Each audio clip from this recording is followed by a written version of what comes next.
جس شخص کا دل اور روح اللہ کے ذکر سے زندہ ہو جاتے ہیں اس کے وجود سے جہالت کی تاریکی مٹ جاتی ہے۔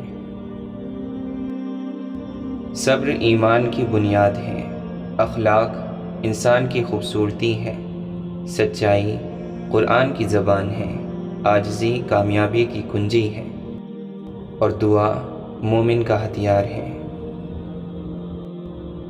اللہ کے نبی صلی اللہ علیہ وسلم نے فرمایا، جس شخص نے 2 ٹھنڈے اوقات کی نمازوں یعنی فجر اور عصر کا اہتمام جاری رکھا وہ جنت میں داخل ہوگا۔ آپ کے وہ الفاظ بھی تحفہ ہیں جو دوسروں کو آگے بڑھنے کا حوصلہ دیتے ہوں۔ اخلاق کے پھول تقسیم کرنے والوں کا دامن کبھی بھی خوشیوں سے خالی نہیں رہتا۔ بانٹنے سے خوشیاں اس طرح بڑھتی ہیں جس طرح زمین میں بویا ہوا بیج پوری فصل بن جاتا ہے۔ نفرت ایک مردہ ہے جسے لوگ اپنے دلوں میں رکھ کر دلوں کو قبرستان بنا لیتے ہیں۔ محبت کی باتیں دعوے سنے ہیں مگر حقیقی محبت اور باوفا اللہ کی ذات ہے۔ زندگی بہت خوبصورت ہے مگر جب دل اللہ کی محبت سے لبریز ہو۔ دعا صبر اور شکر کیا ہے؟ دعا رب سے تعلق ہونے کا ذریعہ، صبر نا امیدی سے بچنے کا ذریعہ، اور شکر اللہ کو راضی کرنے کا ذریعہ ہے۔ ایک دوسرے کی بات کرنے کے بجائے ایک دوسرے سے بات کیجیے، زندگی آسان بن جائے گی۔ اگر یہ جاننا چاہتے ہو کہ تمہیں اللہ سے کتنی محبت ہے تو بس یہ دیکھ لو کہ تم کو گناہوں سے کتنی نفرت ہے۔ انسان کی زیادہ تر تکالیف اور دکھ اس کی اپنی منفی سوچ، نا امیدی اور شکر کی کمی کی وجہ سے ہے۔ دنیا میں جو چیز بہت کم ہے وہ سچائی اور امانت ہے، اور جو سب سے زیادہ ہے وہ جھوٹ اور خیانت ہے۔ انسان بڑی عجیب فطرت کا مالک ہے، یہ مرے ہوئے کو روتا ہے اور زندوں کو رلاتا ہے۔ شکر ادا کرنے کی وجہ نہیں ڈھونڈنی چاہیے بلکہ عادت ڈالنی چاہیے، کیونکہ شکر گزار لوگوں سے اللہ بڑی محبت کرتا ہے۔ اپنوں سے ایسی لڑائی نہ لڑیں کہ لڑائی تو جیت جائیں مگر اپنوں کو ہار جائیں۔ جب زمین تنگ ہو جائے تو دستک آسمان میں دینی پڑتی ہے، اور تم قبرستان جایا کرو تاکہ بولنے والوں کو خاموش دیکھ سکو۔ نفس غصے کی حالت میں درندہ ہوتا ہے، گناہ کرتے وقت بچہ ہوتا ہے، نعمت کی فراوانی کے وقت فرعون ہوتا ہے، بھوک کی حالت میں دیوانہ کتا ہوتا ہے، اور پیٹ بھر جائے تو مغرور گدھا ہوتا ہے۔ اگر لوگ اپنی ضرورت کے وقت ہی آپ کو یاد کرتے ہیں تو برا نہ مانیے، کیونکہ چراغ کی یاد تبھی آتی ہے جب اندھیرا ہوتا ہے۔ خواہشات اپنی مرضی سے اٹھایا ہوا بوجھ ہے، اگر اپنی پرواز بلند رکھنی ہے تو اپنا بوجھ ہلکا رکھیں۔ بہترین دنوں کے لیے برے دنوں سے لڑنا پڑتا ہے، مطلب کے بنا کسی کو کون پوچھتا ہے، بنا روح کے تو گھر والے بھی نہیں رکھتے۔ سگے بہن بھائیوں سے صلح نہیں اور ساری دنیا میں معافی نامے بھیجے جا رہے ہیں۔ نفرت سے آج تک کوئی کسی کو نہیں بدل سکا۔ اگر تم خود ترقی نہیں کر سکتے تو دوسروں کو ترقی کرتا دیکھ کر اپنی آنکھیں بند مت کرو۔ جس کامیابی کی تم تلاش میں ہو وہ روز 5 مرتبہ تمہیں اپنے پاس بلاتی ہے۔ بے وقوف سے بحث کرنا دراصل یہ ظاہر کرتا ہے کہ بے وقوف ایک نہیں بلکہ 2 ہیں۔ خیال کا پاکیزہ ہونا روح کی پاکیزگی کو ظاہر کرتا ہے۔ کمتر علم وہ ہے جو زبان پر رہے، اور بلند تر علم وہ ہے جو کردار سے ظاہر ہو۔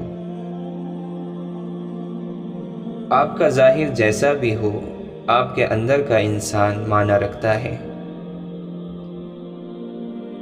مقدس علم کا نزول اعلیٰ دماغ پر نہیں، پاکیزہ دل پر ہوتا ہے۔ حسد کو کاٹنے کے لیے اخلاق سب سے عمدہ تلوار ہے۔ زندگی کی سب سے خوبصورت بات یہ ہے کہ اس میں کچھ بھی مستقل نہیں، نہ خوشیاں نہ غم۔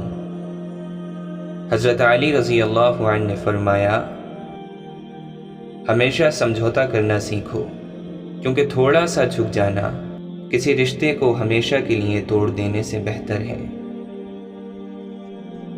ہر دور کے یزید کی محفل میں بیٹھ کر دیتے ہیں لوگ گالیاں گزرے یزید کو۔ نئی بنیادیں وہی لوگ رکھ سکتے ہیں جو اس راز سے واقف ہو کہ پرانی بنیادیں کیوں بیٹھ گئیں۔ ٹھیک وقت پر پیے ہوئے کڑوے گھونٹ انسان کی زندگی کو میٹھا کر دیتے ہیں۔ اسلام اتنا خوبصورت مذہب ہے کہ مسکرانے پر بھی آپ کو اجر ملتا ہے، یہاں تک کہ غصے کی حالت میں خاموش رہنے پر بھی۔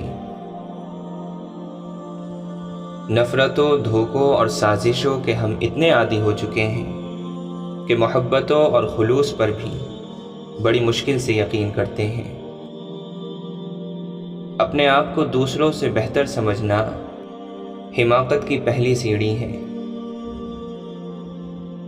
تعلیم کا پہلا اصول یہ ہے کہ اپنی آواز نیچی رکھیں اور اپنے الفاظ میں احترام پیدا کریں۔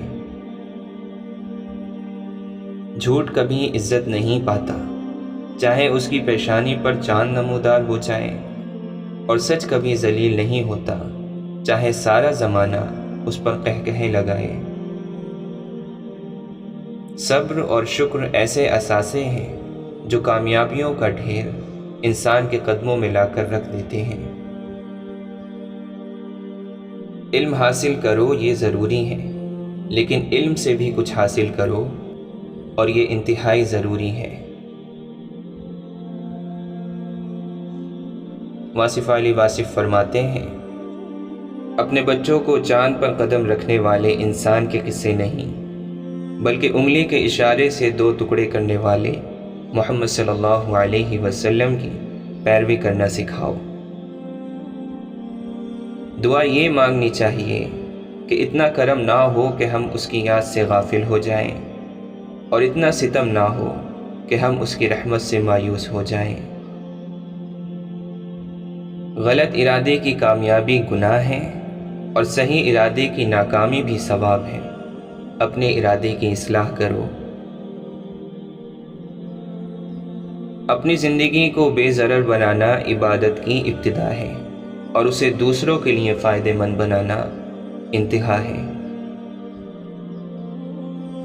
جو شخص اللہ کے ساتھ حساب نہیں کرتا، اللہ اس کے ساتھ حساب نہیں کرتا۔ برباد ہونے کے لیے کون سا فقرہ کافی ہے؟ یہ کہ میں اس سے بہتر ہوں اور یہ مجھ سے کمتر ہے۔ اگر نیت صاف ہو جائے تو 70 سال کا کفر ایک کلمے سے پاکیزہ ہو جاتا ہے۔ عبادت کی کمی کو اگر کوئی شخص پورا کر سکتا ہے تو وہ آنسوؤں والا شخص ہے۔ بڑی منزلوں کے مسافر چھوٹا دل نہیں رکھتے۔ اشفاق احمد فرماتے ہیں، ہمیشہ وہی جھکتا ہے جسے رشتوں کی قدر ہوتی ہے۔ عروج اس وقت کو کہتے ہیں جس کے بعد زوال شروع ہوتا ہے۔ غم اور پریشانی دراصل انسانی فیصلے اور اللہ کے حکم کے درمیان فرق کا نام ہے۔ ہر عبادت کی قضا ہے، لیکن انسانی دل توڑنے کی کوئی قضا نہیں۔